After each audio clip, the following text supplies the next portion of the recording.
Tafiditra amin'ny fankalazana ny fetim-pirenena sy ny iray volany ankizy dia nisy ny fanomezana ho an'ireo zaza sahirana izay beazina eny amin'ny akany energia ny fitoeram-pitsaboana Amita. Fanadihadiana mahakasika an'izay entiny Rotsy Rakotony Raindy.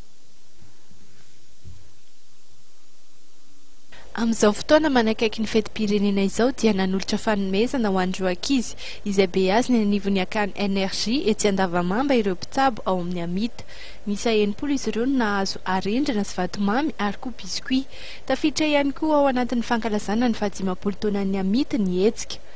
Ny antony nanaovana an'ity hetsika ity zany dia mifankalazana ny 20 taonan'ny tsingeritaonan'ny Amita ary amin'izao fetim-pirenena izao sy ny fetin'ny iray volan'ny ankizy amin'ity volana Jona ity dia ireto centre tsidiana ireto zany misy anankitelo izy dia ny centre énergie dia centre Niavo dia centre paradisan'ny ankizy.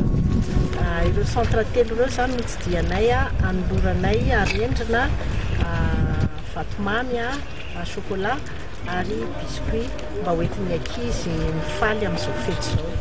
Ankizy sahirana avy eny amin'ireo faritra Iva eny amin'ny manodidina an'Andavamamba no nahazo anjara tamin'ireo fanomezana izay nomen'ny Amita.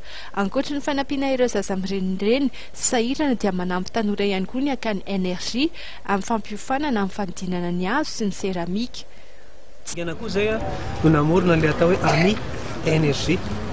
Ireo zany dia vondronana mpiasa any ivelany any, mpiasa malagasy zay tonga mitsidika ety dia mahita zavatra atao dia mifamory miaraka amin'izareo dia ataontsika hanampianan'ireo tanora ireo dia manao zavatra zareo dia manampy ny tanora aty indrindra mikasika ny fanabeazana.